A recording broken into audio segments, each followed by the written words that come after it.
ሰልፍ ከመውጣታችን በፊት እንጠጣለን አረቂ በመለኪያ ትምህርት ቤት ውስጥ በቃ ያንዳንዱን ነገር አይቀርንም ሁሉን ነገር ይዘን ነው የምንመጣው ማለት ነው።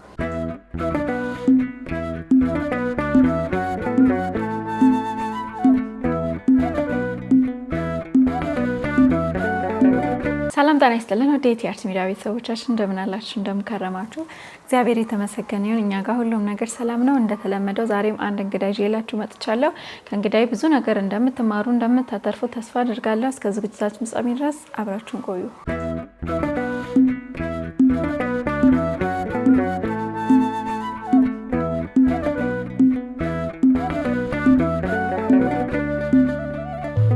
የተመለከታችሁ ያላችሁት ኢቲአርት ሚዲያ ነው። ኢቲአርት ሚዲያ ላይ ደግሞ የወጣቶችን ህይወት የሚዳስሰው ዝግጅታችንን ነው ያያችሁ ያላችሁት ማለት ነው። አሁንም ቢሆን ቆይታችሁ ከኛ ጋር ይሁን። እንኳን ደህና መጣሽ። እንኳን ደህና ቆይሽን ሳሪ። እንዴት ነሽ? እግዚአብሔር ይመስገን ደህና ነኝ። በጣም አመሰግናለሁ እዚህ መጥተሽ የራስሽን የህይወት ታሪክ ለሌሎች መማሪያ ይሆን ዘንድ ልታጋሪኝ ስለመጣሽ በእኔም ስም በኢቲአርት ሚዲያም ስም በጣም አመሰግናለሁ። እሺ በመጀመሪያ እስቲ እንተዋወቅሽ። ስምሽ፣ ውልደትሽ፣ አስተዳደግሽ እንዴት ነበር? ስሜ ድላይት ይባላል። ያው አስተዳደጌ ቡልጋሪያ አካባቢ ነው ያደኩት። የሚካኤል ልጅ ነሽ? አዎ። እና ያው እናቴ ያው እንደማንኛውም ኦርቶዶክሳዊ ቤተሰብ ቅዳሜ ወይም ደግሞ እሁድን እየመረጠን አንዱን ቀን የሚመቻትን ቀን እየወሰደች አፍሪካ ህብረት ቅዱስ ሚካኤል ቤተክርስቲያን የሄድን ቅዳሴውን እየተካፈልን ኪዳኑን እየተካፈልን ያው እንቆርብ ነበረ ከወንድሞቼ ጋር ማለት ነው። ያው በዛ መልኩ ከቤት ሳንወጣ ጓደኞችም ብዙ አልነበሩኝም። በዛ መልኩ ልጅነቴን አሳልፌያለሁ ማለት ነው። ስንተኛ ልጅ ነሽ ለቤተሰብ? የመጀመሪያ ልጅ። እውነት? ብዙ ኃላፊነት አለብሽ። የመጀመሪያ ልጅ ሲኮን ብዙ ኃላፊነት አለብን ይላሉ። አዎ ልክ ነው። ይስ አይደለም? አይ እውነት ነው። ብዙ ኃላፊነት አለ እና ከስር የሚያድጉትም ልጆች ደግሞ ታላቃቸውን እያዩ ነው የሚያድጉትም ይባላል። እሱ እውነት ነው በእርግጥ። አዎ አዎ። ከዛ በኋላ የትምህርት ሁኔታ ከዛ በኋላ የነበረሽ የልጅነት ህይወት የሰንበት ትምህርት ቤት የመግባት ቤተክርስቲያን የመቅረብ እድል አልነበር? እስከዛ ድረስ አልገባውም ነበር ሰንበት ቤት። እንዳልኩሽ እየሄድን ቅዳሴ እንካፈላለን፣ ጉባኤያት ሲኖሩ እንሄዳለን እንጂ ሰንበት ቤት የመግባት እንትኑ አልነበረኝም። ቶሎ አራክሽም ነበር ከቤተክርስቲያን? አዎ እሺ። እስከ 4ኛ ክፍል ድረስ እዛው ሰፈር ቀጠልን ማለት ነው። ዜን በለማት ተነስተን ሌላ አካባቢ ቀየርን። የገባችሁ? ወደ ቡልቡላ አካባቢ ገባን። ቡልቡላ አካባቢ ስንገባ ያው 5ኛና 6ኛ ክፍልን የካቶሊክ ትምህርት ቤት ገባሁ ማለት ነው። እስከዛም ድረስ ያው እንደ ድሮ ነው። ምንም አይፈቀድልንም ነገር የለም። ከቤት መውጣት አይፈቀድልንም። ከስንት አንድ እዛው ሰፈር ውስጥ ሳይክል ልንነዳ እንችላለን። ከወንድሜ ጋር በቃ የተለየ ነገር አልነበረንም። 5ኛ ክፍልና 6ኛ ክፍል በዛ መልክ አለፈ ማለት ነው። 5ኛና 6ኛ እንደዛ ነው ያሳለፍሽው። እስካሁን በነበረሽ ህይወት ጥሩ ነበረ። በህይወትሽ ውስጥ ብዙ ያሳለፍሻቸው ነገሮች እንዳሉ ከካሜራ በፊትም ስትነግሪኝም ስሰማም ነበርና ያን ነገርም ለተመልካቾቻችን አብራርተን እንንገራቸው። ከ6ኛ ክፍል በኋላ ያለው ህይወት ነው መሰለኝ አይደል ትንሽ ከበድ እያለ የመጣው። እንዴት ነበር? እንዴት ተጀመረ? ምን ውስጥ ገባሽ? ያው 6ኛ ክፍል እንደጨረስኩኝ አቬሬጂ ጥሩ ቢሆንም ደረጃዬ ትንሽ ብዙ ተፎካካሪ ስለነበረ እኛ ክላስ ውስጥ ትምህርት ቤቱም እንደዛ ስለነበረ አባቴ ትምህርት ቤት ተቀየር ብሎ የመድኃኔዓለም ትምህርት ቤት የቤተክርስቲያን ትምህርት ቤት ገባሁኝ ማለት ነው። ዜን እኔ እንደለመድኩትኝ ያው እንደ ህፃናት ልጆች ሁለት ቦታ እያስያዝኩኝ ጸጉሬን ቦክስም ሳቃያስኩኝ በቃ ቦርሴ ግድንግድ ነው ምናምን ትልቅ ነበረ ቦርሴም። እሱን እየተሸከምኩኝ እሄዳለሁ ማለት ነው ትምህርት ቤትና እኔ 7ኛ ክፍል ስገባ ከኔ እድሜ 2 አመት ወይ ደግሞ 1 አመት ምናምን ተለቅ የሚሉ ልጆች ነበር የነበሩት እኛ ክላስ። ሲን ቡሊ ያደርጉኝ ጀመር ማለት ነው። ያው ምክንያቱም እንደነሱ አይደለሁም እኔ በቃ እንደ ህፃን ልጅ እንዳልኩሽ ጸጉር አሰራር የሚለያል ጨልምና አድርጌ ነው የሚሄደው እና እነሱ ደግሞ ተለቅ ያሉ ናቸውና ጸጉራቸውን ወይ ተተኩሰው ነው የሚመጡት። በቃ አለባበሳቸውና ብቻ ይለያል። ዩኒፎርም ቢሆንም ወይ አጠራ ላይ ዩኒፎርም ነው የሚያደርጉት እና የኔ ከነሱ የተለየ ነበረ። እና 7ኛ ክፍል ያው በቃ እንደዛ ቡል እየተደረኩኝ ጀስት ከሌሎች ከ7ኛ ክፍል በሆንም ከሌሎች 5 6ኛ ክፍል ካሉ ልጆች ጋር እየተጫወትኩኝ 7ኛ ክፍልን አሳለፍኩኝ ማለት ነው በዛ መልኩ። እሺ እና 8ኛ ክፍል ላይ ማለት በቃ ጓደኞቼ ላርጋቸው እነዚህ ልጆች ብዬ ተቀላቀልኩኝ ማለት ነው ከነሱ ጓደኞቼ ጋር አብረን ከነሱ ጋር አብሬ መቀመጥ ጀመርኩኝ። ከዛ የድሮውን ነገር ተውኩት ማለት ነው። ምሳቄን ጸጉርሽን ተሰሪ አልሰራም አስይዤ ነው የሚሄደው ማለት ጀመርኩኝ። ቤተሰብ አለመስማት ምናምን ጀመርኩኝ ማለት ነው። አስቸግራለሁ ከቤት በቃ ቤት አልቀመጥም። በቃ ውጪ ነኝ እድላይ ትይታለሽ ሲባል ውጪ ነው የምቀመጠው። ከጓደኞቼ ጋር ነው የሚሄደው። ከዛም በቃ ከነሱ ጋር ስገጥም ጀስት የተለየ ነገር ማምጣት ጀመርም ማለት ነው። እንዳልኩሽ በእድሜ ከኔ በ2 አመትም በ1 አመትም ከፍ ከፍ የሚውላቸውና ፋይር ኤጅ የሚባለው እድሜ ላይ ደርሰናል። በቃ የተለየ ነገር ከኛ እድሜ የማይጠበቀውን ነገር ሰልፍ ከመውጣታችን በፊት ቦርሳችን ውስጥ መጠጥ እያስገባን ምን አይነት መጠጥ? በቃ ወይ አረቄ ሊሆን ይችላል ወይ ሊሆን ይችላል። እሺ በቃ እንደዛ እያደረገን አሁን እኛ ቤት ጠርሙስ ካለ ከአንደኛው ቤት ብር ይመጣል፣ አንደኛው ደግሞ ሰው ይገዛል ማለት ነው። እንደዚህ ለመጥፎ ነገር እንግዲህ እየተጋገዝን ቦርሳችን ውስጥ ያው ትምህርት ቤት ሁሌ ዴይ ላይ አይፈተሽም። የተለየ ነገር ሲኖር ነው ፍተሻ የሚኖረውና ቦርሳችን ውስጥ እያስገባን እሱን እንትን ማድረግ ጀመርን ማለት ነው። ትምህርት ቤት መግባት ጀመርን። ከዛ ያንን ሰልፍ ከመውጣታችን በፊት እንጠጣለን አረቄ በመለኪያ ትምህርት ቤት ውስጥ። በቃ እያንዳንዱን ነገር አይቀረንም፣ ሁሉን ነገር ይዘን ነው የምንመጣው ማለት ነው። እና በቃ ይሄ ነገር ተግባራቶቹ እየተደጋገሙ መጡ ማለት ነው። በመሀል ከሌላ ትምህርት ቤት የተቀላቀሉም ልጆች ነበሩ። በቃ ከነሱ ጋር ተመሳሳይ የሆነ ነገር ቀጠለ ማለት ነው። በቃ አስተማሪዎችም የትምህርት ቤቱ ዳይሬክተር እኔ 8ኛ ክፍል ብዙ ጊዜ አይቻለሁ እኔ እንደናንተ አላጋጠመኝም እስከሚል ድረስ በጣም በቃ አስቸጋሪ ልጆች ሆነም ማለት ነው ለትምህርት ቤቱ። በቃ ሰፈር ላይም እንደዛው ሰፈር ላይ በቃ ማያቀን የለም ማለት ነው። ከጓደኛዬ ጋር በቃ እንሽከረከራለን፣ እንዞራለን፣ ቤት አንቀመጥም። በዛ ላይ ውሸት የሚባል ነገር ደግሞ መጣ ማለት ነው። ውሸት በቃ እኔ ጓደኛዬ ጋር ነኝ እያልኩኝ እወጣለሁ፣ እሷ እኔ ጋር ነኝ እያለች ትወጣለች። ከዛ የምንሄደው ሌላ ቦታ ነው በጠራራ ፀሐይ። በቃ ዝም ብለን ወይ መዞር ነው፣ ምንም እኮ የተለየ የምናደርገው ነገር የለም። ወይ መዞር ነው ወይ ወንዶች ጓደኞቻችን ጋር ሄደን ቁጭ ብለን እናወራለን መንገድ ላይ ምናምን። እንደዛ አይነት ነገሮች መጡ ማለት ነው። ያው የመጠጡን ብር ደግሞ መስራቅ ተማርኩኝ ማለት ነው። ያው ቤት ልጅ ስትሆኚ ማንም ሰው ነው ገንዘብ የማይሰጥሽና ለዛም ለመጠጥ ማንም አይሰጥሽ። እና ትምህርት ቤታችን ደግሞ ቅርብ ነው፣ ወክ እያደረግን ነበር የምንሄደውና የ15 ደቂቃ መንገድ ናት። ስለዚህ እኔም ከነሱ ማነስ ስለማልፈልግ ከጓደኞቼ እኛ ቤት ብር አይቆጥሩም እናትና አባቴ፣ ዝም ብለው ነው የሚያስቀምጡትና የሶፋ ቀሪ ብር የነበረና በቃ እናቴም በፌ ላይ ቁጭ ታረጋለች። ማንም ይወስዳል ብሎ ስለማያስቡ ያስቀምጡታል፣ አይቆጥሩትም። እና እኔም በቃ ያን ነገር ስለማቅ ብሩን እያነሳሁኝ በቃ ለእንደዚህ አይነት ነገሮች ማዋል ጀመርም ማለት ነው። እኔ ቢያንስ በዚህ ሳምንት እኔ የተወሰነ ያክል ገንዘብ ከቨር ካረኩኝ ቀጣይ ሳምንት ደግሞ ሌላኛው ጓደኛችን እያለ በየተራ እንደዛ ማድረግ ጀመርም ማለት ነው። ለመጠጥ እድሜያችሁ በጣም ትንሽ ነው ያን አይደለ? ጭራሽ ለአረቄ ደግሞ ትንሽ የሚከብድ ጊዜ ነበረ። ግን እንዴት ለመድሽው? ራሱ ማለት አንቺ በቤተክርስቲያን ነው ያደግሽው። ቤተክርስቲያን ያው ሰንዴይ ስኩል ገብተሽ ባትማሪም ቤተሰቦችሽ ጥሩ የቤተክርስቲያን ሰዎች ስለሆኑ ትሄጃለሽ፣ ታውቂዋለሽ በትንሹም ቢሆንና ቀላል ነገር አይደለም። ለዛውም ትምህርት ቤት እየወሰዱ አረቄን የሚያህል ነገር መጠጥ ይዞ መግባት ማለት እንዴት እንዳሰባችሁት ራሱ ፈጣሪ ነው ያውቀው በዛን ሰዓትና እንዴት ያን ነገር ለማድረግ ወሰንሽ? እና የመጀመሪያ ስታደርጊ የነበረው ነገር? ያው መጀመሪያ ማለት በቃ እኔ እንዳልኩሽ ቤት ጭምት ሆነን ያደግ ነው፣ ከቤት አንወጣም ምናምንና ለኔ ያ አዲስ ነገር ነው። ልጆች ይሄንን ሲያደርጉ ሳይ ማለት ነው። ቤት እኮ አለ የተወሰነ ነፃነት አለ እኛ ቤት በደንብ። ግን ይሄ እንደዚህ ያክል ደግሞ ነፃነት ስላልነበረ አሁን ከነዛ ውስጥ አሁን ለምሳሌ ጓደኞቻችን የነበሩ ልጆች ቤት አሁን ለምሳሌ ፕሮግራም ሲኖር በዓል ሲኖር ምናምን መጠጣት ለነሱ ኖርማል ነገር ነው።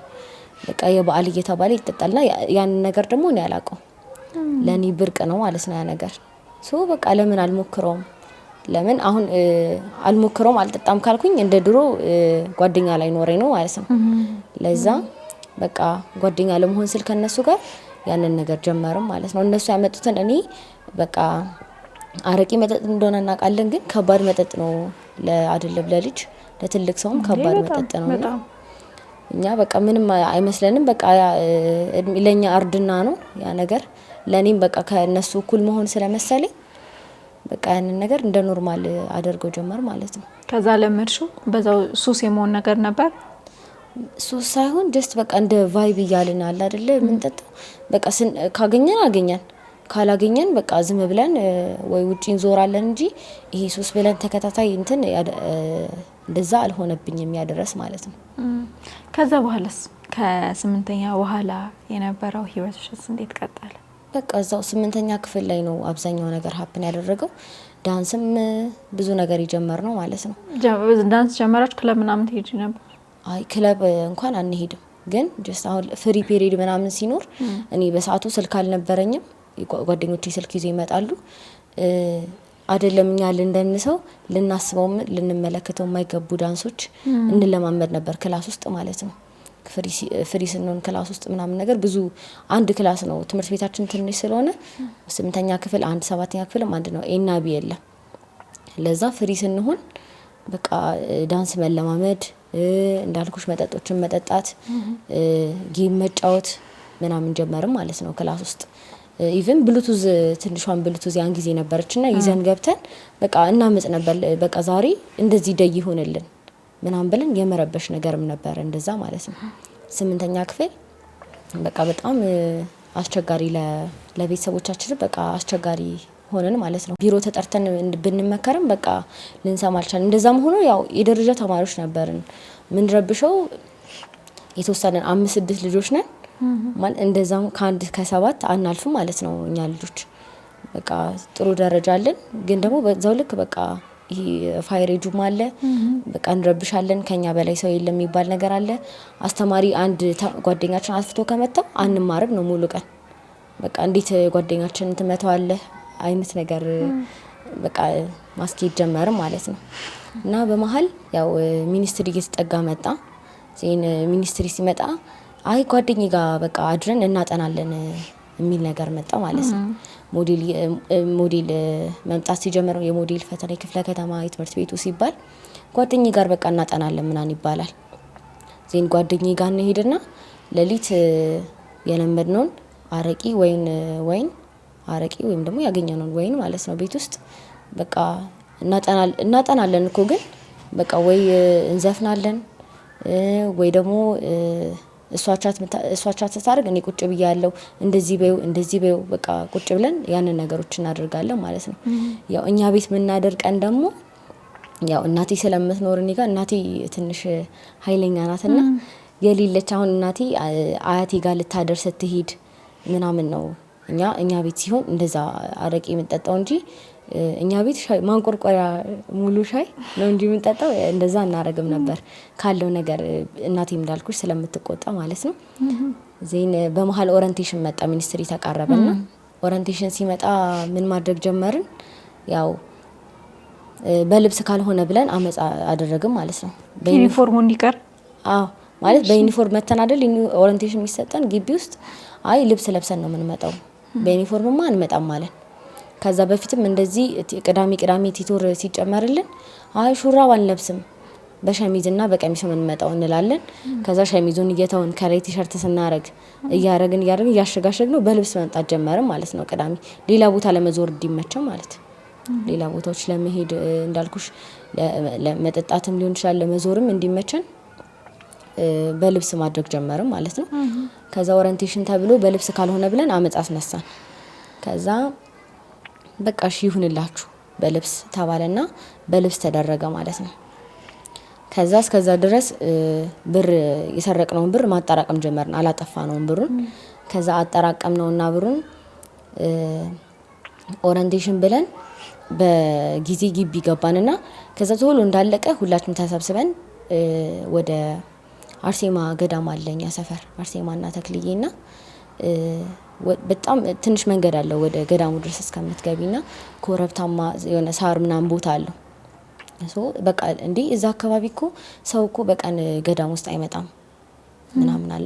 አብዛኛው ሰው ጠዋት ነው ለመሳለም የሚሄደውና እሺ በቃ እንሂድ ምናምን ተባባለና የሰረቅነውን ብር ተሰብስበን በልብስ ስለሆነ ማንም ተማሪ ናቸውም ብሎ ዩኒፎርም ስታደርግ አይደል ትኩረት የሚኖረው በልብስ ሆነን ሄድን ማለት ነው ወደዛ ቦታ ላይ 2 ሊትር ውሃ ገዛንና ውሃውን እየደፋን ወንዶቹ በሱ ድራፍት ማስቀዳት ጀመሩ ማለት ነው። እሺ ከዛ በቃ እኔ ከዛ በፊት ድራፍት ቀምሼ አላቅም፣ ቢራም ጠጥቼ አላቅም እና ያኔ ያው ከአረቄና ከወይኑ ለየት ያለ ነገር መጣ ማለት ነው። ከዛ ቁጭ ብለን 2 ሊትር ኢማጂን ለአንድ ሰው ማለት ነው። ከባድ እኮ ነው። አዎ በጣም በዛ ላይ ጠጥቶ ለማያውቅ ሰው ደግሞ በጣም ከባድ ነው በጣም። እሺ እና እሱን ይዘን ወደ ገዳሙ መንገድ ሄድን ማለት ነው። ከዛ ቁጭ አለን ተሰብስበን እንዳልኩሽ ታላላቆቼ ናቸውና በቃ ጀስት ይሄን እናድርግ ከተባለ እሺ እያልኩኝ ነው የሚሄደው ማለት ነው። ከዛ ይዘነው እንደ ጡጦ 2 ሊትሩንም ድራፍት ቁጭ ብለን መጠጣት ጀመርን ማለት ነው። ከዛ አረ ይሄ ነገር እኮ አፋችን በኋላ ይሸታል ማለት ጀመሩ ማለት ነው ወንዶች ጓደኞቻችን። ከዛ እና ታዲያ እንዴት ነው የምናጠፋው? እኔ ተጨነኩኝ። እናቴ በቃ ቤት ትገለኛለች ብዬ ማለት ነው። ከዛ በቃ ኩኪስ እንገዛለን፣ ኩኪስ እንገዛና ከረሜላም እንበላበታለን ከኩኪሱ በኋላ ተባለ። በቃ እንደዛ ከሆነማ እንጨርሰዋለን። ለአንድ ሰው 2 ሊትሩ ጨረስ ነው ማለት ነው። በቃ እዛው ቁጭ ብለን ጨረስ ነው 2 ሊትሩ ሙሉ ድራፍት ማለት ነው። እና ያው ግን እንደዛም ሆኖ ጓደኛዬ አሁን ከኔ ከፍ የምትለዋ ጓደኛዬ ምንም እንደዛ እንትን ብናደርግ ጥፋት ብናጠፋ ጀስት እሷ ትንሽ የተወሰነ ስለምታስተውል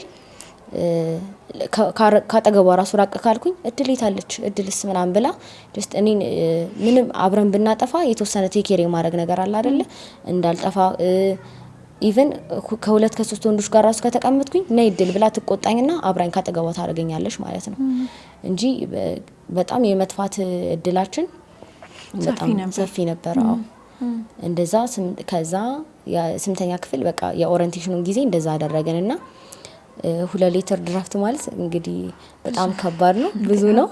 ከዛ ያው መስከር አይቀርም ሰከረም ማለት ነው። እና እኔ በቃ አጋጥሞኛ አቅም እንደዛ አይነት ነገር እኔ ማለት መንገድ ላይ ነው እንጂ ሰካራም በሚል ነገር ማየው ቤተሰቤም ማለት እንደዚህ የሚጠጣ ሰውም ስለሌለ ማቆ ነገር የለም። ከዛ ገባን ማለት ነው ወደ ቤት ተያይዘን ጓደኛዬም ወደ ቤት ሁሉም ወደ የቤቱ ተበታተነና ገባው። ከዛ ቤት ስገባ እናቴን ሳንኳኳ የለችም። ከዛ ጎረቤት ሄድኩኝና እናቴ ያለች አልኳት። አዎ ግቢ እዚህ ናት ምናምን አለችኝ። ከዛ እሺ ሌላ ጊዜ ያዢ ስባል አንድ ፍሬ ይዤ ቁጭ የምለው ልጅ ባቄላ የተቆላ ባቄላ ነበር። ያዢ ድልዬ ስትለኝ ሙሉ ሳህኑን ብድግ አድርጌ እግሬ ላይ አድርጌ ጭርስ ባቄላውን ማለት ነው። ከዛን በቃ እናቴን አሳፈርኳት ማለት ነው። አንደኛ አፌ ይሸታል፣ ምንም ኩኪሱን ብንበላ ምንም ከረሜላ ብንበላ በቃ አልለቀቀም የድራፍቱ ሽታ ማለት ነው። እና በቃ ጎረቤታችንን ማውቃለች እንድሰከርኩኝ ማለት ነው። ሀኒዬ ዛሬማ በሰላም አይደለሽም ምናምን ትለኛለች። ከዛ አይደለ ምናምን በቃ ምንም ትኩረትም አልሰጧቸውም። እሺ ይሁን ብዬ ጸጥ አልኩኝና ጀስት ገባን ማለት ነው። ከእናቴን ቡና ጠጣ ስጨርስ ተያይዘን እናቴ ጋር ገባን፣ ቤት ገባን። ምንም አልተናገረችኝም። በቃ ጸጥ ብዬ ተኛሁኝ ማለት ነው። እና ያኔ እናቴ እርጉዝ ነበረች እና ያው ከሚኒስትሪ ተፈተንን። ከዛ በመሀል ይመስለኛል እናቴ የወለደችው፣ ብዙም አላስታውስም ይሷን። ሚኒስትሪ ተፈተንን። ያው በቃ የተለመደው ምግባር ቀጠለ ማለት ነው። ብሩን እየሰረቅን ከፈተና በኋላ ሌላ ቦታ እንሄዳለን። በቃ መዞር ነው ስራችን፣ መጠጣት ነው ስራችን። እና ወንዶቹ ደግሞ ጀስት ይሄ ወንድ ልጅ ይመስለኛል ከ14 አመት በኋላ ይመስለኛል በደንብ ትልቅ የሚሆነውና ቁመትም ምናምን ስለሚጨምሩ ለኛ አሁን ብንገባ ግሮሰሪ ቤት ምናምን አይሸጡልን ለሴቶቹ። ለዛ እነሱ ነበሩ እየገቡ የሚገዙት ማለት ነው። በዛ መልኩ ሚኒስትሪ ተፈተነን ጨረስን። እረፍት ሆነ ማለት ነው ክረምቱን ሙሉ። እና እናቴ ማለት በልጅነቴ ኃላፊነትን መቀበል አስለምደኛለች እና ወንድሜን እንከባከባለሁ፣ ብዙ ነገሮችን እሰራለሁ ቤት ውስጥ። እሷ ስትሰራ እያየሁኝ አገዛታለሁ ብዙ ነገሮችን። እና ያኔ አልሰማም ማለት ጀመርኩኝ ማለት ነው። ለምን ማለት ጓደኛዬ አንድ ልጅ ናት ለቤተሰቧ እና ለምን እናያለን ማለት በቃ መስልሽ እዛ ጋር እሷ ስለማትሰራ እኔም እዚህ ጋር ለምን ሰራለሁ አይነት ነገር አለ አይደለ? እንደዚህ አይነት ነገር ማስኬድ ጀመርኩኝ ማለት ነው። ከዛ እርጉዝ ሆና ወንድሜ በጣም በ3 አመት ነው ከወንድሜ ጋር የምንበላለጠው። ያኔ ወንድሜ 10 አመቱ ምናምን ነበርና ምስር ወጥ ስሪልኝ ብላኝ ቀቅላ ምናምን አዘጋጅታው ከዛ ርቧታል እርጉዝ ናት ብዬሻለሁ። ከዛ ጓደኛዬ መታ እንኳኩታ ትጠራኛለች ማለት ነው። ከዛ ልቤ ተሰቀለ ማለት ነው ውጪ ለመውጣት። ከዛ እሺ በቃ ቤቢ አልኩትኝ ናና አልኩት ዘይት ሲግልልህ ሽንኩርቱን ትጨምራለህ ይሄን ደስ ታረጋለህ ብዬ ለወንድሜ ነገርኩትኝ ማለት ነው። ከዛ እንደዛ አድርገህ በቃ ነገርኩትና ሁሉም ፕሮሰሱን እንደዚህ አድርገህ ስጨርስ ሰጣታለህ ለማሚ ብዬ እንደራባት ትቻት ወጣሁኝ ማለት ነው። ከዛ ጀስት ሱቅ ራሱ ስላክ ማለት ነው 4ኛ ፎቅ 5ኛ ፎቅም ጓደኛ አለችን 6ኛ ፎቅ G7 ነው ቤታ ኮንዶሚኒየም ላይ ነው የምንኖረውና ተጠራርተን አንድ ሰው ክኖር ለመግዛት ሙሉ ብሎክ ተጠራርተን ነው ጓደኛሞች ግር ብለን የምንሄደው ማለት ነው። ከዛ በቃ 30 ደቂቃ ሙሉ 1 ሰዓት ሙሉ ውጪ ላይ ማውራት ነው ተገናኝተን ማለት ነው። ያው ከነሱ ጋርም የተወሰነ እሁድ እየወጣን አስፋልት ላይ ምናምን ስፖርት ለመስራት ስለሚመች የነበረው ሰፈራችን ያኔ ዳንስ ምናምን እንለማመድ ነበር ማለት ነው። እና ያው በዛ መልኩ በቃ እናቴን አናድጃት ያን ቀን ሄድኩኝ ማለት ነው። ከዛ ስመለስ አባቴ ቤት ገብቶ ጠብቀኝ እናቴ የለችም። ከዛ ቤቢ ማሚ ሄዳ ነው ስለው አይ ማሚ እኮ ጠዋት ርቧት እኮ ሄደች አለኝ። ከዛ እንዴ የት ሄደች ምናምን አልኩኝና አይ በቃ አኩርፋ እኮ ሄደች ይለኛል። አያቴ ጋር ትሄዳለች ማለት ነው እናቴ። ከዛ ስንደውላት አያቴ ጋርም አይ እዚህ የለችም ብላ ይመካከሩና እነሱ የለችም ምናምን ተባብለው በመሃል ቤት እኔ ተጨነኩኝ ማለት ነው። ወይኔ በቃ ምን አድርጌ ነው ምናምን አልኩኝና ከዛ ግን በቃ ተመልሼ ጓደኛዬን ሳገኛት በቃ ምንም አልመሰለኝም። አረ እናቴ እኮ አኩርፋ ሄደች ምናምን አይነት ነገር ምንም እንደ ልጅ ምንም በቃ ልጅ የተወሰነ እንደውም ይጨነቃላ የት ሄዳ ነው ምናምን ይላል። ምንም አልመሰለኝም ጓደኛዬን ሳገኝ በቃ እናቴም እስከምትወልድ ድረስ እዛው ደርሳ ስለነበረ እስከምትወልድ ድረስ እዛው ቆየች ማለት ነው። ዜን አባቴ በቃ እየቋጠረ ምናምን የክረምት ክላስ ምናምን ነበራቸው ወንድሞቼ ይልካቸው ነበረ ማለት ነው። በዛ መልኩ 8ኛ ክፍል አለፈ ማለት ነው። ጨረስን። አለፍሽ 8ኛ? አዎ 8ኛ ክፍል ሁላችንም ረባሽ ነው ያልኩሽ እንዳለ አሪፍ ውጤት አምጥተን እንዳልኩሽ የቤተክርስቲያን ትምህርት ቤት ስለነበር የምንማረው በባነር ፎቶአችን ምናምን ተሰርቶ ቤተክርስቲያን በር ላይ ምናምን ተለጠፈ ማለት ነው። በአሪፍ ውጤት አለፈ ማለት ነው 8ኛ ክፍል። አብዛኛውን እንዳልሽው በ8ኛ ክፍል ነው በጣም ብዙ ነገር ያየሽውና ቀላል ነገር አይደለም። አሁን የነገርሽኝ ለምንድነው ቀላል ነገር ያልሆነው? አክቹአሊ ይሄ መጠጥም ሱስ ምንም አሁን አንቺ አለውበት ነበርኩበት ያልሽው ነገር ቀላል አይደለም። ስፔሻሊ ደግሞ በአንቺ እድሜ ደግሞ ሲሆን በጣም ከባድ ያደርገዋልና ደግነቱ የደረጃ ተማሪ ነሽ ትምህርታችሁንም አለማቋረጣችሁ አንድ ነገር ነው። ከዛስ በኋላ 9 10 እንዴት ነበር ተውሹ? ይሄን ነገር ስትታዩስ በእንዴት በምን መልኩ ነው በምን ምክንያት ነው የተውሹ? ተለያየን ከጓደኞቼ ጋር እንዳልኩሽ 8ኛ ክፍል እስከ 8ኛ ክፍል ነበር ትምህርት ቤታችን ነበረው። ለዛ ሃይ ስኩል ስንገባ ሙሉ ተበታተንን ማለት ነው። እና 8ኛ ክፍል እያለን ባንድ ምናምን ነበረን የትምህርት ቤት ማለት ነው። ያኔ የሀገር ካስማ ምናምን የሚል ዘፈን ወጥቶ ይመስለኛልና ያን ዘፈን ይሰሩ ነበር እኛ ክላስ ልጆች ማለት ነው። ያ ቲም በቃ የተወሰነ ለመለያያ እንትን አለን የተወሰነ ነገር አስቀጠል ነው ምናምን በመሃል መለያያ ላይ ከጓደኞቼ ጋር በዙ የተራራኩበት ለምን እንትን አናረግም ማለት ለመለያያ ይሄንን እንልበስ ምናምን እንባባላለን ማለት ነው። ከሚኒስትሪ ተፈተነን ስንመጣ ነው እንደዛ ያደረገው። ከዛ ያወራሉ እነሱ ማለት ነው። እና ከሌላ ትምህርት ቤት ከመጡት ልጆች ከ5ቱ ልጆች ጋር በደንብ እንትን አድርጓል ኮኔክት አድርገዋል እነዚህ ጓደኞቼ ማለት ነውና እኔ እንዳልኩሽ ልጅ ነኝ። ከዛ እኔስ ምን ልልበስ ምናምን ስላቸው አይ አንቺማ የህፃን ልጅ ልብስ ስላለሽ አንቺ በኋላ እናወራሻለን ምናምን ብለው እኔን ገለል ያደርጉኛል ማለት ነው። ከዛ ኦኬ እሺ ምናምን ብዬ እኔ ምንም አልመሰለኝም በሰዓቱ። ከዛ ሄጄ ለእናቴ ነገርኳት ማለት ነው። ከዛ አንቺ በቃ ከነዚህ ልጆች ጋር ተይቅርብሽ ምናምን ብላኝ የመለያ ዕለት ብቻዬን ትምህርት ቤት ለብሼ ሄድኩኝ ማለት ነው። ከዛም በቃ መለያ በዛ መልኩ አለፈና በዛ መሃል የተወሰነ የጓደኝነት ጋፕ ተፈጠረ ማለት ነው። ክረምቱንም ሳንገናኝ አሳለፍን ማለት ነው እንጂ በጣም በቃ 8ኛ ክፍል እድልና ጓደኛን ማያውቃቸው ይሰፈር ሰው አልነበረም። በቃ ሙሉ ቡልቡላ ቢሆን እንሽከረከራለን። በቁምጣ ነው የምንዞረው። እምብርት ማሳየት ለኛ እርድና ነው። አዎ ኖርማል ነው። በቃ በዛ መልኩ ነበር ያሳለፍነው እና ያም የስም መጥፋት ምናምን ነገር እየመጣ ነው። በቃ እናቴን በጣም በብዙ ነገር አናዳታለሁ ማለት ነው። ያው የጎረቤትም አረ ልጅሽን እኮ እንደዚህ አያናት፣ ልጅሽን እኮ እንደዚህ ስታረጋ አያናት እያሉ እየመጡ መናገራቸው አይቀርም ነበር። በዛ መልኩ ከጓደኞቼ ጋር የተወሰነ ጋፕ ተፈጠረና 9ኛ ክፍል ሁላችንም ውጤት ካመጣን በኋላ ተለያየን ማለት ነው። እኔም የመንግስት ትምህርት ቤት ቡልቡላ ወደሚባለው ወደ ሳሪስ አካባቢ ገባሁኝ። አንድ ከዛው ትምህርት ቤት አብረን ከተማርንበት ትምህርት ቤት አንድ ማቃት ልጅ ርብቃ የምትባል ከሷ ጋር አብረን ሳሪስ ገባን ማለት ነው። ያው እዛ ከገባው በኋላ ደግሞ አሁንም የተወሰነ ሃይ ስኩል ደግሞ ሲሆን ትንሽ ይጨምራል። የምታገኛቸው ሰዎች አሉ። ትልቅ ትምህርት ቤት ነው። 3 የመማሪያ ክላሶች አሉ፣ ፎቆች ማለት ነው። እና በጣም አንድ ክላስ ከኢ ያለፈ እስከ ጄ እስከ ኤል ምናምን አለ ትምህርት ቤታችን ማለት ነው። ይሄ ማለት ያው 9ኛ ክፍል ብዙ ተማሪ አለ፣ 10ም እንደዛው እስከ መጨረሻው ድረስ እንደዛ እያለ ነው የሚቀጥለውና ገጠምኩኝ ማለት ነው ከተለያዩ ልጆች ጋር። እዚህ ጋር ደግሞ በቃ አንማርም ክላስ ማለት ነው፣ እንቀጠዋለን። የመጀመሪያ ሰሞን በቃ አይ እድል ናት አንደኛ የምትወጣው፣ አይ ቃልዬ ናት እንደዚህ ጥሩ ደረጃ የምታመጣው ይባል ነበር። ክላስ ውስጥ እንሳተፍ ነበር ምናምን። ከዛ ግን በቃ የሆነ ሰዓት ላይ እያስጠላኝ መጣ ትምህርቱ ማለት ነው።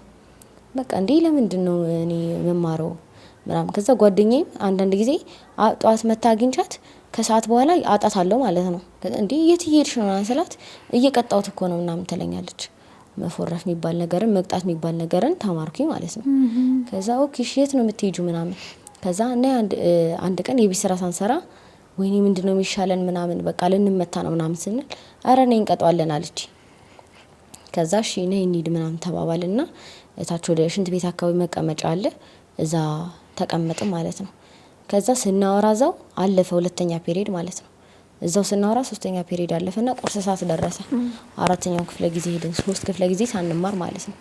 እና ስም ጠሪያችን ላለቃችን ነበረ አቴንዳንስ የሚሰጠው እና እሱ ጋር ስለሚቀመጥ ካሊድ ይባላል ልጁ። ካሊድ በቃ ያዝልኝ እለዋለሁ። አቴንዳንስ ቲክ ያደርግልናል። ቀስ እያለን ከአንድ ክፍለ ጊዜ ተጀመረ፣ ሙሉ ቀን መቅጣት ተጀመረ ማለት ነው። ሳልማር ወደ ቤት እሄዳለሁ ሳልጽፍ ምን ሳልል ሙሉ ቀን በቃ እዛ ቦታ ላይ ተቀምጠን ምሳሳት እንዘዋወራለን፣ ምን እንላለን፣ ወይ ክፍላችን ደርሰን እንመጣለን፣ ምግብ እንበላለን። በቃ ሙሉ ቀን እስከ 9 ሰዓት ድረስ እዛው መዋል ጀመርን ማለት ነው። ቦርሳችን ይዘን ነው የምንቀጠው። የት ናችሁ ስንባል ወይ አይቲ ላብ እንላለን፣ ዩኒት ሊደር ምናምን ሲያገኘን፣ ወይ ስፖርት ነን እንላለን። ስፖርት ከሚወጡ ተማሪዎች ጋር ተቀላቅለን እንደዛ እንቀመጣለን ማለት ነው 9ኛ ክፍል ላይ። እና በዛ መሀል ምን ተፈጠረ? ግማሽ ሴሚስተር አካባቢ ልንደርስ ስንል ትምህርት ቤት ወንዶች አሽሽ በመጠቀም ሱስ በመጠቀም ምናምን ተብሎ ሰልፍ ላይ ይነገራል። ከዛ አረ ይሄ ነገር ምንድነው ምናምን እንላለን እኔና ጓደኛዬ ማለት ነው። ከዛ ያቺኛዋ ልጅ እንዴ እኔ እኮ አውቃለሁ እንደዚህ አይነት ነገር ምናምን። ከዛ እንዴ አምጪና ምን አይነት ነው እስቲ አሳየን ምናምን እንላታለን ማለት ነው። ከዛ ታመጣና ታሳየናለች። ከዛ እኛ ክፍል አሁንም ሃይ ስኩል ደግሞ ሲሆን ይበልጥ በ3 አመቴ ስለነበር ትምህርት የገቡት ትንሽ ነኝ እኔ ከሌሎቹ ልጆች ማለት ነው።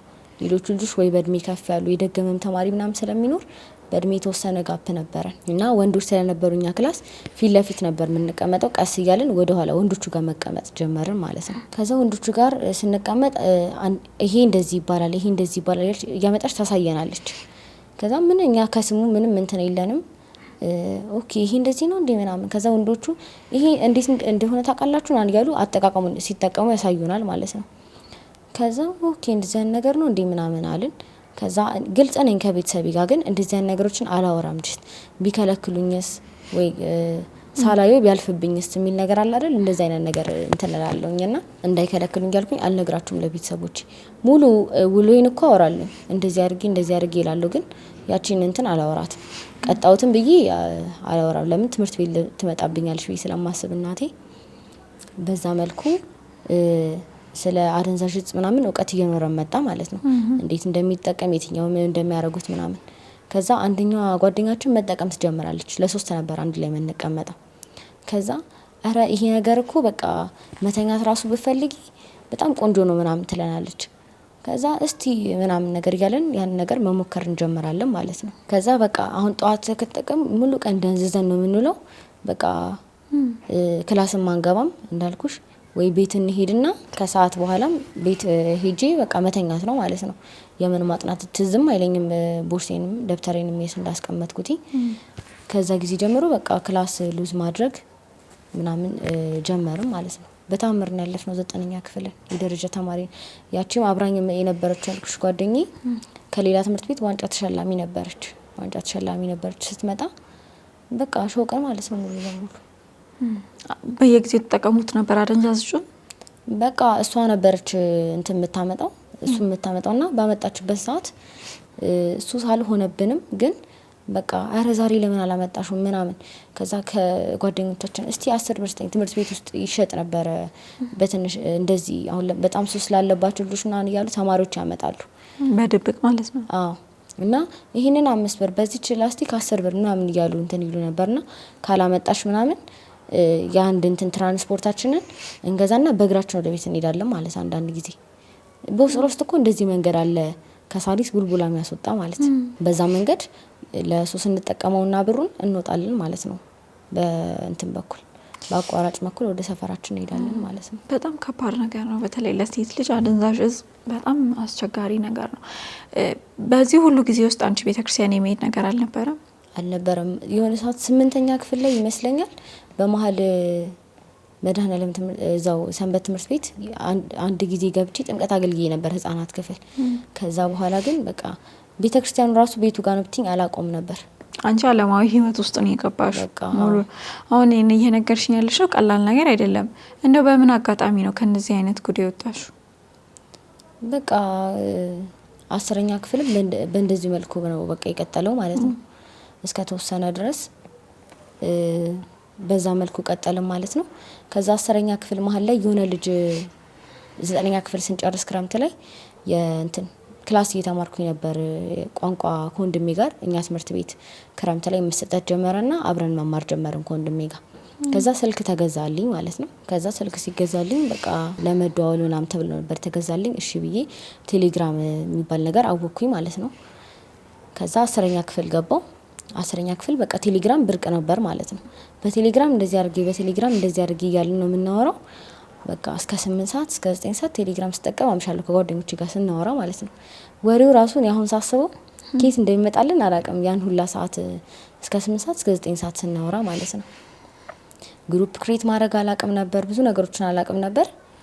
ያው ጓደኞቼ እዛው ጋር በቃ ይሄ እንደዚህ ነው መባል ተጀመረና በመሀል የሆነ ልጅ ተዋወቅኩኝ ማለት ነው ቴሌግራም ላይ። እሱ ሰፈሩ ሌላ ቦታ ነው፣ አያቱ እኛ ሰፈር ናት። እና እንዴት ነሽ ምናምን ተዋወቅም ምናምን። ከዛ የት ነው የምትኖሪው? እንደዚህ ሰፈር ነው የምኖረው። አረ አያት እኮ አለችኝ እዛ ምናምን አለኝ። ከዛ አይ ደስ ይላል አልኩኝና በቃ ለምን ስመጣ አላገኘሽም አለኝ። ከዛ እሺ በቃ ችግር የለውም እንገናኛለን ምናምን አልኩትኝ። ከዛ ሲመጣ ይደውልልኛል ማለት ነው። ከዛ ይመጣል እንገናኛለን፣ ወክ እናረግና ምናምን ወደ ቤት እመለሳለሁ ማለት ነው። 8ኛ ክፍልም በቃ እንደዚህ ወክ እያልኩኝ በጣም ወጣ ስለነበር እናቴ እንዳልኩ ከአቅሟ በላይ ሆኛለሁና በቃ ስላስቸገርኳትኝ በቃ ሰለቻት ማለት ነው እሷ ራሱ እኔን መቆጣጠር። ከዛ እሺ በቃ ሂጂ እንዳልጠፋባትም ከማለት አንፃር ቢጨቁኝስ ምን አርጋታለሁ ከሚል አንፃር እሺ ያለች ተፈቅደልኝ ስለነበር እሄዳለሁ ማለት ነው።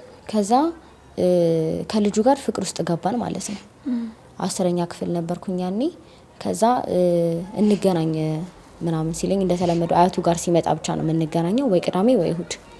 ከዛ ወይ አንዳንድ ጊዜም ከትምህርት ቤት መልስ እሱ 12ኛ ክፍል ነበር ያኔ። ከትምህርት ቤት መልስ ትምህርት ማሄድ ቀን ምናምን ይመጣል፣ እኔ ከትምህርት ቤት ስመለስ እንገናኛለን ማለት ነው። ከዛ 11 ሰዓት ከሆነ እንገናኝ የተባባል ነው 2 ሰዓት ሙሉ ያስጠብቀኝና 1 ሰዓት ይመጣል ማለት ነው። ከዛ ጀስት ፍቅር ውስጥ ስትሆኚ ምንም በቃ ምንም አይመስልሽም እንደዚህ አይነት ነገርና እሺ ምናምን ማለት ችግር የለውም በቃ ታክሲ አጥቼ እኮ ነው ምናምን ስደውልለትም አያነሳም። ከዛ ኦኬ ታክሲ አጥቶ ነው ምናምን ብዬ የወክ መንገድ ስለሆነ ብዙ ሰው ስለሚያልፍ ምናምን ቁጭ ብዬ እዛ ጋር ጠብቀዋለሁ። 1 ሰዓት ይመጣል፣ ወክ አድርገን ምናምን 2 ሰዓትም 1 ሰዓት ተኩልም ቤቴ ይገባለሁኝ ማለት ነው። ከዛ በቃ ያው ከልጁ ጋር እንደዚህ በተደጋጋሚ እያረፈደ ሲመጣ በቃ ያ ነገር ቀጠለ ማለት ነው። ግን እኔ በቃ ለሱ ያለኝን ፊሊንግ እንትን አላልኩኝም። እሱ ግን ጀስት እንደ መደበሪያ ነበር እንትን ያለው ማለት ነው። ከዛ ልክ በቃ እሱ እንደዛ ያስጠበቀኝ ምናምን ስንቆይ በቃ እናቴን በጣም አማረርኳት። የሆነ ነገር በቃ ነገ እናወራ ምናምን ካለኝ አለቅሳለሁ እንደ ህፃን ልጅ ማለት ነው። በቃ ሌሊት አለቅሳለሁ። እናቴ ምን ሆነች ነው ስትለኝ በቃ እናቴ ላይ አመናጨጭቃታለሁ፣ እናቴን እነጫነጭባታለሁ ምናምን። ከዛ የሆነ ቀን እንደዚህ ሲያስጠብቀኝ እስቲ ወክ ላድርግ ሰፈር ውስጥ ምናምን ብዬ ወደዛ ጋር ሲሄድ ቤተክርስቲያን ማርያም ቤተክርስቲያን አለ። ከዛ ኦኬ ቤተክርስቲያን አወቅኩት ማለት ነው በዛ አጋጣሚ ቤተክርስቲያኑን። ከዛ እሱ የሚያስጠብቀኝን 2 ሰዓት 1 ሰዓት እስከሚመጣ ድረስ 2 ሰዓቱን እየሄድኩኝ እቀመጣለሁ ማለት ነው። ከዛ ቤት በቃ በጣም እያስቸገርኳቸው መጣሁ እና ሰፈርም ጀስት አሁን ምንም መጠጥ ማለት እንደምጠጣ ቢታወቅም ምናምን ሰው እያጋነነ ነው የሚያወራው። ልጅሽን እኮ እንደዚህ በቃ ከላፍቶ ምናምን ያለች ጓደኛ ደውላ ልጅሽን እኮ እንደዚህ ባለቤቴ ክለብ አይቷት ምናምን እኔ ያዩኝ ስጠጣ ነው፣ ግን በቃ ክለብ አይተናት ምናምን እያሉ ማውራት ጀመሩ ማለት ነው። ከዛ እናቴ በቃ በጣም መረራት ማለት ነውና አሁን ላይ ስትነግረኝ እኔ እየሄድኩኝ በቃ በየቤተክርስቲያኑ በቃ ባንቺ ነበር ማለቅሰው ትለኛለች። እና በጣም አማረርኳት፣ ከአቅሟ በላይ ሆንኩኝ ማለት ነው። ከዛ ገዳም እየሄደች ስታለቅስ በቃ በየሄደችበት እናቴ ማልቀስ ነው። በዛ መሀል 9ኛ ክፍል እንደዛ አስቸጋሪ እያለን አንድ ረዴት የምትባል ጓደኛ ነበረችኝና ፋይናል ተፈተነን 1 ሳምንት ወይ 15 ቀን ረፍት አለ አይደል? ያቺን ሳምንት ገዳም ተቀመጥም ካልተቀመጥን ገዳም ምናምን ብለን ያቺን ሳምንት በቃ 2 ሳምንት አካባቢ በዩ ተቀመጥም ማለት ነው። እኛ ሰፈር ጊዮርጊስ ገዳም አለ፣ እዛ ተቀመጥን። በዛ የተወሰነ ሱሱን የመተው ማለት እዛ 6 ሰዓት ትቀሰቀሻለች፣ ጸሎት ነው በቃ በየሰዓቱ ደውል ይደወላል፣ ትቀሰቀሻለች፣ ጸሎት ነው። ያው ቢሰለችም በቃ 9 ሰዓት ተኝተን 10 ሰዓት ተነሱ ኪዳን ነው ይባልና ዋሻ ነው ኪዳን ይባላል። በባዶ እግር ነው የሚኬደው ገዳሙ። በባዶ እግር እንሄዳለን። በቃ ያን ነገር ጸበል ይጠመቀን፣ እምነት ይቀባን፣ ጸበል መጠጣት ምናምን ጀመርኩኝ ማለት ነው እንደ አዲስ። ያው እስከ 4ኛ ክፍል ግፋቢል እስከ 5ኛ ክፍል ድረስ ነበር ስቆርብ የነበረው። ከዛ በኋላ ቆርቤ አላቅም ማለት ነው፣ አቆምኩትኝ። በቃ መሄድ አልፈልግም እላታለሁ እናቴን ቤተክርስቲያን። እና በሰዓቱም ገና ሰፈሩ ያለማ ምናምን ስላልነበር ቤተክርስቲያን ለመሄድ ያስፈራል፣ ጨለማ ስለነበረ ስለሚያስፈራ አንሄድም ነበር ቤተክርስቲያን። ከዛ በቃ ያን ሰዓት እየሄድኩኝ እንዳልኩሽ እቀመጣለሁ ማለት ነው ቤተክርስቲያን። እናቴ በቃ በጣም ቤት ይመቱኛል፣ በቃ ምንም ቢመቱኝ እኔ ልመለስ አልቻልኩም ማለት ነው። ከዚያ የሆነ ቀን በቃ ምርር ብሎኝ ምናምን ሄድኩኝና ቤተክርስቲያን ማርያም ማለት ነው ሄጄ አለቀስኩኝ ማለት ነው። በቃ መብርሃን ለምንድነው ማትለውጪኝ?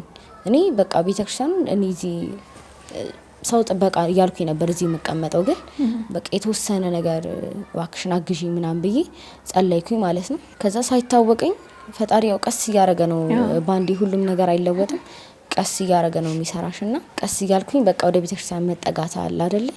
ዝም ብዬ ወይ እሁድ ለመሳለም እሄዳለሁኝ፣ እንደዛ ማድረግ ጀመርኩኝ ማለት ነው። ከሱ ጋርም ስንጣላ በቃ ምን አልኳትኝ፣ በቃ ይሄ ሰው ማይሆነኝ ከሆነ ከህይወት ያውጭልኝ መብርሃን አልኳት። ሰላም ማለት ራሱ እኮ እድሜሽ ገና ነበር። አዎ በጣም ገና ማለት ነው። ለዛው በጣም ከአንድ ህፃን ልጅ ቲኔጀር ላይ ካለ ልጅ እንደዛ አይጠበቅም። ምሰርቀውን ብር ሳጣ ቤት ውስጥ ምናምን በቃ እነጫነጫለሁ ማለት ነው። ለምንድነው እንደዚህ እንትን የምትሉኝ? ተውኝ በቃ እጮሃለሁ። የነገር ሲናገሩኝ ምናምን በመጮህ ማስፈራራት፣ መብቴን ማስከበር አለ አይደል? እንደዛ ጀመርኩኝ ማለት ነው። ከዛ በገና እንማራለችኝ እናቴ። ከዛን ሰንበት ከጓደኛዬ ጋር ሄደን ተመዘገብንና ከዛ እሺ እንማር ምናምን ሰንበት እንሄዳለን ከጓደኛዬ ጋር፣ ግን ብዙ እንትን አናረግም ነበረ ማለት ሁሌ አንመላለስም። ታሳስ አካባቢ ነው የገባነው። ከዛ ክረምት አካባቢ እናቴ እንዳልኩሽ በገና እንማራለችኝ ማለት ነው። ከዛ እኔም አብሮ የሚማር ጓደኛ አጣው ማለት ነው። ከዛ እኔማ ብቻዬን አልማርም አልኳት እናቴ። ከዛ ያኔ እናቴ 5ኛ ልጇን ወልዳ ነበርና የተወሰነ 2 አመቷ ወይ 3 አመቷ ነበር፣ 2 አመቷ ወይ 1 አመት ከምናምን ትንሽ ነበረች እህቴ። እና በቃ እናቴ እኔ መማራለሁ በቃ አብሬሻለች ማለት ነው እኔን ለማስተካከል። ከዛ እሺ ብዬ በሳምንት 4 ቀን ነበረ በገና። ያቺን ክረምት ተማርኩኝ ማለት ነው በገና ከእናቴ ጋር። በቃ እናቴ እኔን ለማስተካከል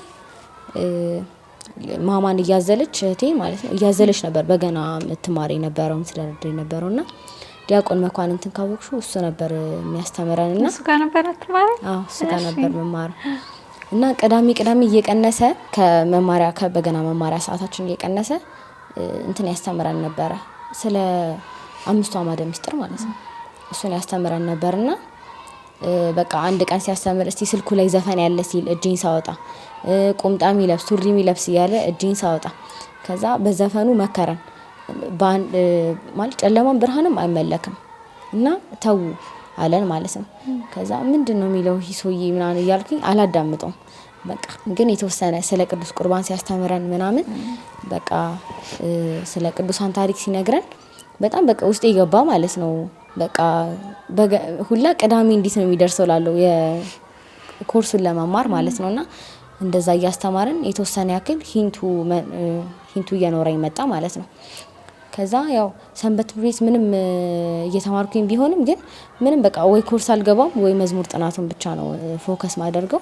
ለዛ በበገናው ኮርስ በገና ደግሞ ያው ኮርስ ሁሉ ጣልልም እዛው ከበገናው አጠገብ ላጠገብ ሰዓት ቀንሶ ስለሆነ የሚያስተምረን በዛው በቃ እንድንቆርብ እየገፋፋን በጣም ብዙ ጊዜ ስለ ቅዱስ ቁርባን ስለ ጸሎት ነበር የሚያስተምረን የነበረውና ንስሐ ስለ መግባት መማር ጀመርን ማለት ነው። ከዛ ንስሐ ስለ መግባት ኃጢአት እንደዚህ ነው እያለ ስለ ኃጢአት መጥፎነት ኃጢአታችን እንዴት መናዘዝ እንዳለብን ለካህን ያስረዳን ጀመር። እሺ ብዬ ንስሐ አባት ያስኩኝ ማለት ነው። ከዛ ያው እናቴም በተወሰነ መልኩ ተረጋጋሽ ተመስገናለችና ያው ለቅዱስ ቁርባን መዘጋጀት ጀመርኩኝ ማለት ነው። ንስሐ ገባሁኝ ግን በቃ መቁረቡን ደግሞ ፈራሁት ማለት ነው። በጣም ነው የፈራሁት። ለምን 11ኛ ክፍል በቃ ጨርስ አካባቢ መጨረሻ አካባቢ ነው ለቅዱስ ቁርባን መዘጋጀት የጀመርኩት ማለት ነው። እና አራተኛ ክፍል ላይ ነው ቁርባን በቃ ከዛ በኋላ ቆርቤ አላቅም ማለት ነው። 5ኛም 6ኛም ክፍል በቃ ወደ 5-6 አመት ከቅዱስ ቁርባን ርቄ ማለት ነው። እና ፈራሁትኝ ኧረ እኔ በቃ ቤተ መቅደስን መግባት አልፈልግም ማለት ነው።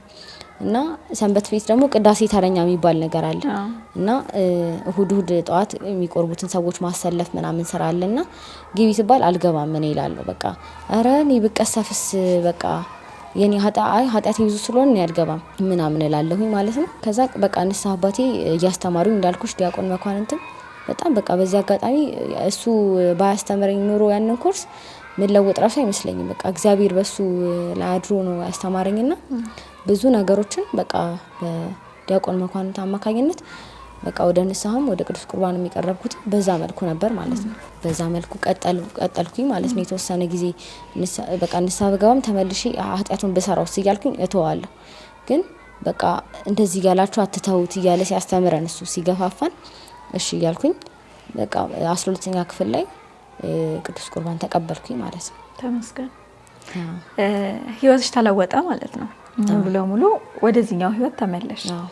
እግዚአብሔር ይመስገን። በጣም ደስ ይላል። በብዙ ፕሮሰስ ውስጥ ነው የመጣሽና አንዳንዴ እግዚአብሔር ነገሮችን በምክንያት ነው የሚያደርገው። ምናልባት ከዛ ልጅ ጋር የፍቅር ግንኙነት ባትጀምሪ ኖሮ ማርያም ቤተክርስቲያን ላትሄጂ ትችይ ነበረ። እሱን መጠባበቂያ ነበር ቤተክርስቲያን ያደረግሽው። ግን እግዚአብሔር በአንድም በሌላም አድርጎ ህይወትሽን ለወጠው። ይሄ ከትልቅ ከምስክርነትም በላይ ነው።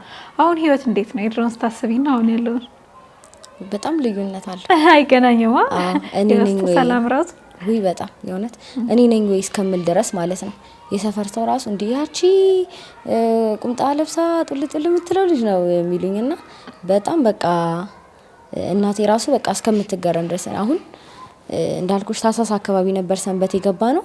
በቃ በአመቱ በትምህርቱ እንዳልኩሽ በኮርሱ ምናምን የተወሰነ ገፋ ስላደረገኝ ዲያቆን መኳንንት በቃ ብዙ አክቲቪቲዎችን ኪነጥበብን የሆነ ነገር ሰራለሁኝ። የተቻለኝን ያክል ሞክር ነበርና የአገልግሎት ፈተና ምናምን ሲደርስ ለየብቻ መዝሙር ተፈተነና እድል ድምጽሽ እኮ ያምራል ምናምን የሚባል ነገር መጣ። ኧረ እባካችሁ የኔ ድምጽ አያምርም ምናምን ያልኩኝ። ከዛ መዝሙር ክፍል መሆን የሚፈልግ ሲባል እጄን አውጥቼ ተመረጥኩኝ ማለት ነው። እና ታሳስ አካባቢ ነበር የገባ ነው። ወዲያው ጥምቀት አገለገለንና ከዛ በአመቱ መዝሙር ክፍል ንዑስ ላይ በጣም በቃ ብዙ ነገሮችን አግዘውኝ ዋናዎች የመዝሙር ክፍል ተጠሪዎች ማለት ነው ብዙ ነገሮችን አግዘውኝ በአመቱ መዝሙር መሪ ሆኜ ወጣው ማለት ነው። እና ያም በጣም ለኔ ትልቅ ነገር ነበርና እናቴ በቃ ባየችኝ ቁጥር በቃ ደስ ይላታል። ወይ በጣም ይለፋችበትም ነው። አሁን ሰንደይ ስኩል ተማሪ ነሽ? አዎ። የት ነው የምታገለግዪው? ቡልቡላ ማርያም። ምን ያህል ጊዜ ሆነሽ ማለት ነው ማገልገል ጀመርሽ? 3-4 አመት ማለት ነው። ልክ እንደተለወጥሽ ማለት ነው። ረጅም ጊዜ ነው። እግዚአብሔር ይመስገን። እና በጣም ለሴት ሲሆን አንቺ ያሳለፍሽው ትንሽ በጣም ከበድ ይላል። ትንሽ ሳይሆን በጣም ከበድ ይላል። ግን እንዳልኩሽ ነው እግዚአብሔር በአንድም በሌላም ህይወትን ይጨምራልና ያንቺ ህይወት ውስጥ ደግሞ ከናስ ጀምሮ በጣም ብዙ ሰው አስተዋጽኦ አድርጓል። ዲያቆን መኳንንትንም አውቀዋለሁኝ በቅርበት እና በጣም ብዙ ወጣቶችን እየመለሰ እየመከረ እያስተማረ ያለ ድንቅ ወንድማችን ነው። እግዚአብሔር አምላክ ባለበት ይጠብቅልን። በጣም ነው የማመሰግነው። እውነት እዚህ መተሽ ይሄን የመሰለ ደስ የሚል ቆይታ ከኔ ጋር ስላደረግሽ እንደው በመጨረሻ ግን ቀረ የምትይው ነገር ካለና ሴት ነሽ፣ በዛ ላይ በልጅነትሽ ብዙ ነገር የጀመርሽው እና ማስተላለፍ ለሴቶች ማስተላለፍ የምትፈልጊ መልእክትም ምስጋናም ካለ?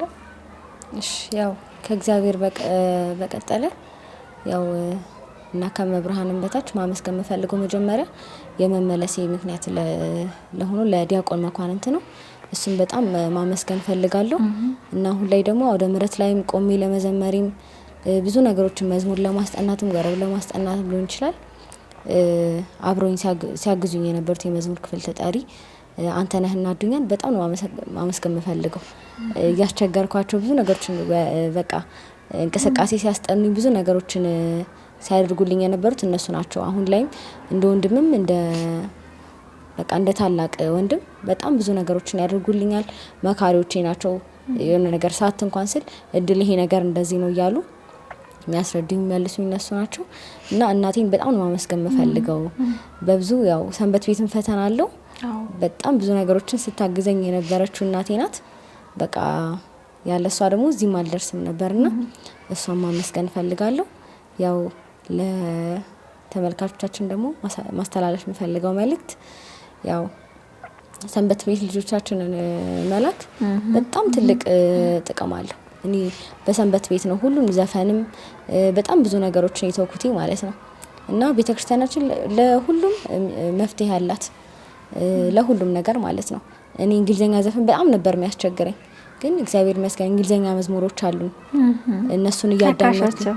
እነሱን እያዳመጥኩኝ ነው የተወኩት ማለት ነው። በእንግሊዘኛ ዘፈን ፋንታ እንግሊዘኛ መዝሙሮችን እየተካሁኝ እዚህ ደርሻለሁ ማለት ነውና በቃ ሰንበት ቤት የመጥፊያ ቦታ ሳይሆን በቃ እውነትም ልጅንም ማስተካከያ ቦታ ነው በቃ ብዬ ነው ማሰብ። በጣም አመሰግናለሁ። ሁሌም ቢሆን እኔ ላለው ለአንድ ኦርቶዶክሳዊ ወጣት ወይም ለአንድ ኦርቶዶክሳዊ ልጅ ሰንበት ትምህርት ቤት መሰረት ነው።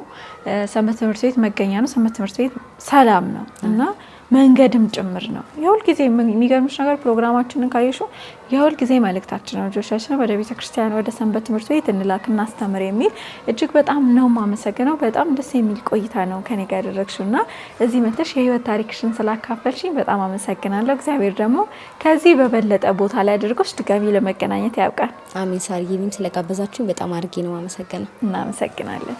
ተመልካቾቻችን እንደተለመደው እንግዲህ ዛሬም ትልቅ ነገር እንዳገኛችሁበት ተስፋ እናደርጋለን። የዛሬ ዝግጅታችን ይሄንን ይመስል ነበር። በቀጣይ በሌላ እንግዳ እስከምንገናኝ ድረስ ቸር ቆዩልን።